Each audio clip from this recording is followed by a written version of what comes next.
Donc Fabien Galtier, entraîneur de l'équipe de Montpellier.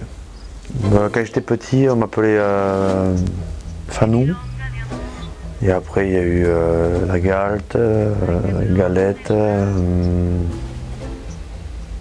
Mais j'ai pas vraiment un surnom qui m'accompagne.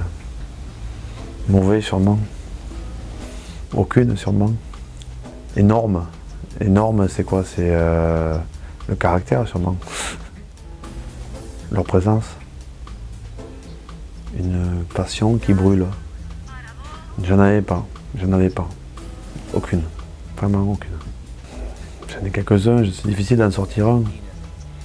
Bon, je vais être dans la symbolique, je vais dire le titre de champion de France avec le Stade Français, 2003.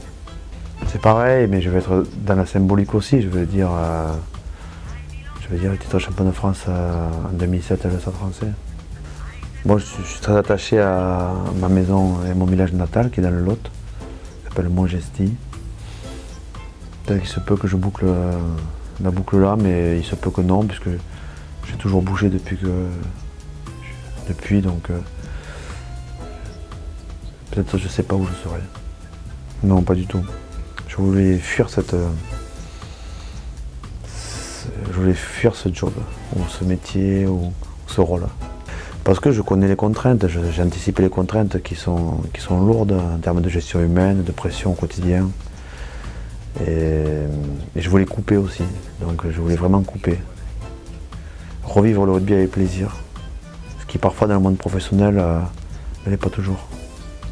Et en fait, toute l'année que j'ai fait, après que j'ai arrêté au Stade Français, toute la saison suivante, Max Guazzini qui était le président, et puis pas mal les joueurs sont venus me chercher pour revenir. Et donc en fait, je me suis dit, si je ne reviens pas, peut-être que je vais le regretter. Et je crois que dans la vie, il ne faut pas avoir des regrets. Donc j'ai dit, allez, je repars. Sinon, je suis reparti l'année suivante. Sans aucun doute, entraîneur. Joueur, on joue. Entraîneur, on joue à faire jouer les autres, mais c'est pas simple. Mais ça c'est compliqué. Ça c'est compliqué avec l'évolution aussi du rugby professionnel et de la pression au quotidien. C'est compliqué. Ouais. C'est un malentendu, on va dire. Je pouvais continuer avec l'Argentine jusqu'à la Coupe du Monde, mais je ne me voyais pas quitter ma famille 4 mois parce qu'il y avait la préparation à la Coupe du Monde. Pas à ce moment-là de ma vie. Je pouvais aller entraîner ailleurs aussi parce que j'avais des opportunités. Je pouvais ne pas entraîner. L'envie m'était revenue après 2 années de parenthèse justement, moins chargée, l'envie m'était revenue. Et j'ai été approché par le président de l'époque de Montpellier et par Eric Béchu qui lui allait s'engager dans ce club. Et donc l'idée de retrouver Eric Béchu qui était mon éducateur lorsque j'étais cadet et mon ami aussi m'a plu, m'a séduite. Et puis il y avait aussi envie de découvrir une région, poussé beaucoup par ma famille. Moi j'étais bien à Paris, mais Montpellier, la région de Montpellier était quelque chose qui attirait beaucoup ma famille. Je ne connaissais pas du tout. J'ai envie de dire honnêtement, même surpris, parce qu'au départ quand on est arrivé, c'était un club qui jouait le maintien. Et puis après, c'était un club qui était en cessation de paiement. Et donc, bon, le scénario de base, c'était d'abord jouer pour pas descendre, et ensuite, ça pouvait s'arrêter, puisque le club était déficit structurel. Et puis finalement, pendant 3 ans, on s'est qualifié pour les playoffs, on s'est qualifié pour la H-Cup. Donc, on peut dire que c'est une heureuse surprise, oui. Mais après, on en veut plus. Le problème, c'est que quand on s'habitue à ça, on a envie de faire mieux. Donc c'est vrai que gravir les derniers échelons, ça serait bien. Mais on se rend compte cette année, par exemple, que c'est compliqué. Parce que c'est compliqué. Voilà. Pour le moment, on n'est pas dans ce qu'on aimerait faire. On n'est pas dans ce qu'on a envie de faire. Donc ça paraît plus compliqué que prévu. Je pense que c'est 50-50. Et c'est le plus difficile. La partie rugby, elle me semble pas très compliquée. La partie science du rugby, ou recherche sur le rugby, ça me semble pas très compliqué. Et la gestion de l'humain, c'est compliqué. Personne n'est formaté pareil. Tout le monde n'a pas les mêmes intérêts. Et donc il faut organiser tout ça pour que tout le monde se dirige vers le même objectif, Ben, c'est difficile parce qu'on n'a pas de quoi, malheureusement on n'a pas de victoire donc, pour fêter.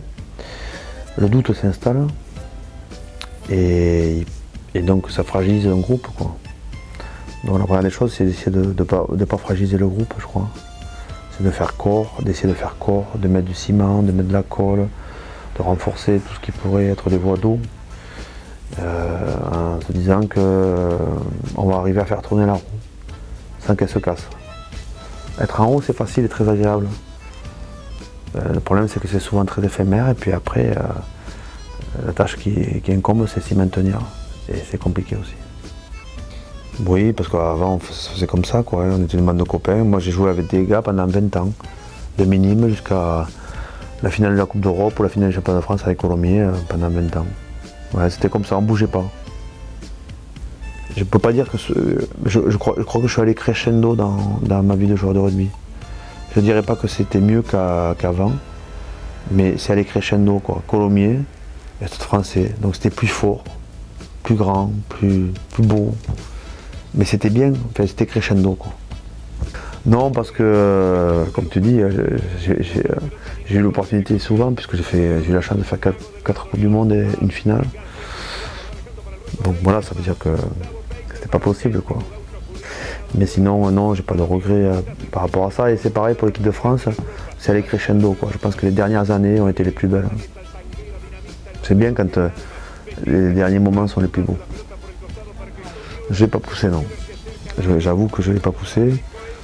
J'avoue que j'ai plaisir à le voir pratiquer. Et que j'avoue que c'est pas facile pour lui d'être le fils de son père. Donc j'ai une posture très en retrait. Je fais attention à tout ce que je dis.